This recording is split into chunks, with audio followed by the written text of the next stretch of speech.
In part 2 of the videos about text files, we'll pick up where we left off in part 1. We're going to be talking about path names to files that are located in places other than our project folder. We're also going to cover allowing the user to choose a file name. Up until now, you've known ahead of time the name of the file you're going to be using for input. And we're also going to take a look at using text files to store output from a program. All of that, and a little bit more, is in part 2. Here's an example of a program that's similar to the one we worked on in part 1. This time, the name of the file is 3ints.txt.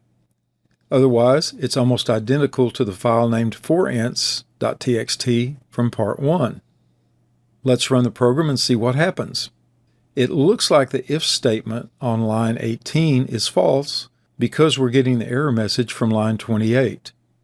From part 1, remember that a program assumes a file is in its project folder unless you tell it otherwise. So my first guess is that the program can't find the file in my project folder. Let's take a look. Here's a screenshot of the files in my project folder, and 3ints.txt is not there. Hence the error message. The file is actually located on my C drive inside of a folder named TextDemo, which is inside of another folder named Input Data. How am I going to tell my program how to find that file? What I have to do is to provide what's called a path name to my file, and that's exactly what I'm doing on line 17. Take a look at what a path name looks like in code. It's got the name of my hard drive, which is C, then it has a colon followed by 2 backslashes. Then it has the input data folder name followed by 2 backslashes. Next is the name of the folder inside the input data folder, and its name is TextDemo. That folder name is followed by 2 backslashes. Finally, there's the name of the file I want, that is 3ints.txt. In Windows File Explorer, you can see a path name expressed as shown right here. That makes it easier to visualize the path name on line 17. Something to keep in mind, an actual path name doesn't have 2 backslashes, only 1. But to enter a backslash inside of a string like we're doing on line 17, we need to use 2 because the backslash is a special character in the C programming language. Another way of looking at this is to follow the path starting with the drive letter. So the path says start on the C drive, go to the input data folder, inside there go to the TextDemo folder, and inside there go to the file named 3ints.txt. When we run the program, it can find the file by following the path. I'm also showing you a screenshot of the contents of the 3ints.txt file. So far, all of our examples have dealt with integers. Let's take a look at using a text file to read in input based on a variety of data types. Suppose there's a file named cityfacts that contains this information. Notice the path name of the file and that it's in the same folder as the previous example. If we wrote a program to use that file for input, here's what it would look like. I'm showing you a screenshot of the file contents so that you can see my lines of input 24 through 29 have to be in the same order as the data in the file. By that I mean I first have to read in the name of the city, followed by the number of kids per household, followed by population, followed by the mayor. In your previous programs, you could ask the user for information in any order that you wanted. However, when you're getting input from a text file, your lines of input have to match the order of things in the file. For instance, I couldn't read in the mayor's name before I read in the name of the city. Be ready to make some mistakes that center around what I just told you. So I run my program. It reads in the city name, the kids per household, the population, but for some reason it doesn't read in the name of the mayor. You can see that in the display. The mayor's name is missing. We've seen this sort of error before when getting user input from the keyboard.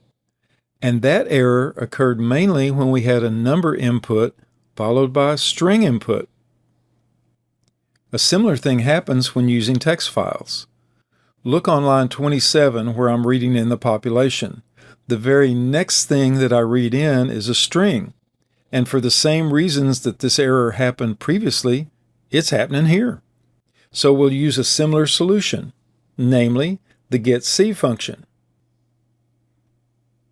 There's one difference though. The argument here is in file rather than standard in because the input is coming from a file. When I run my program again, everything's fine. Question: what if you don't know the name of the file you're going to use ahead of time? What if you have to get the name of the file from the user? Let's take a look at how we can do that. Let's use our previous program with just a couple of modifications. First, we're going to add another string to store the user's file name. Then we'll ask the user which file they want to use.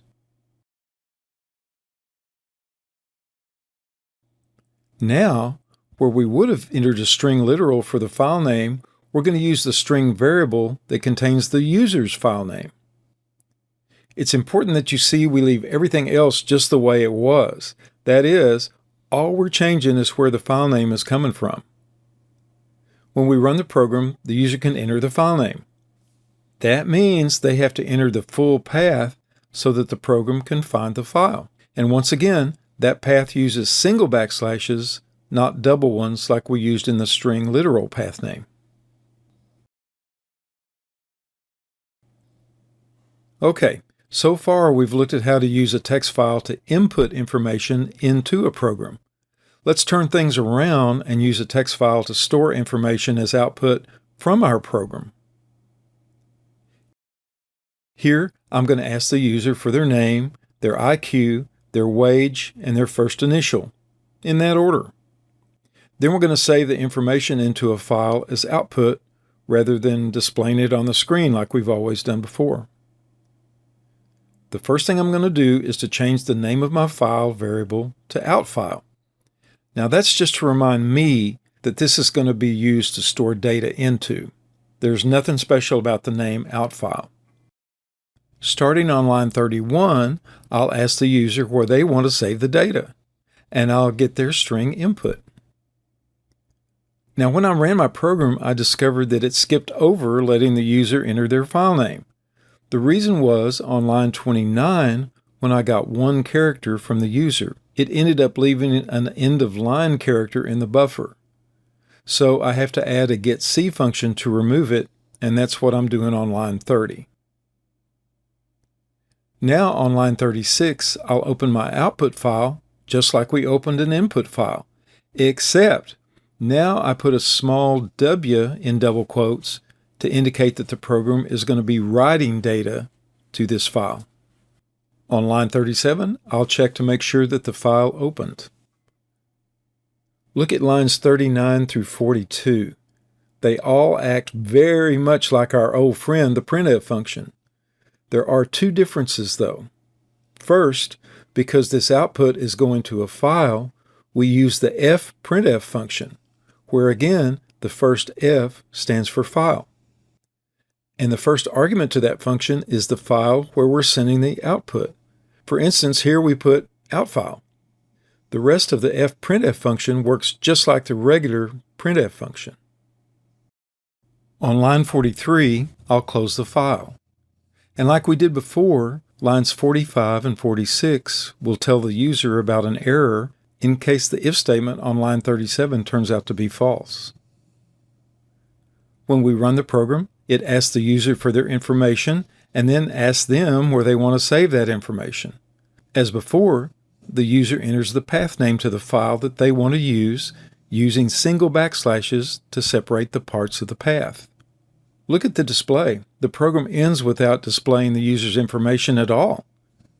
How come? It's because we sent the output to a file instead of to the screen. If we go to the file and open it, we'll see the user's data there. So when you're writing programs that save output to a file, You have to actually go open that file to see if everything worked.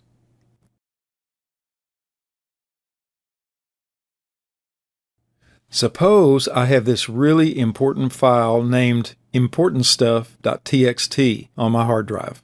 It's got all sorts of information that I don't want to lose.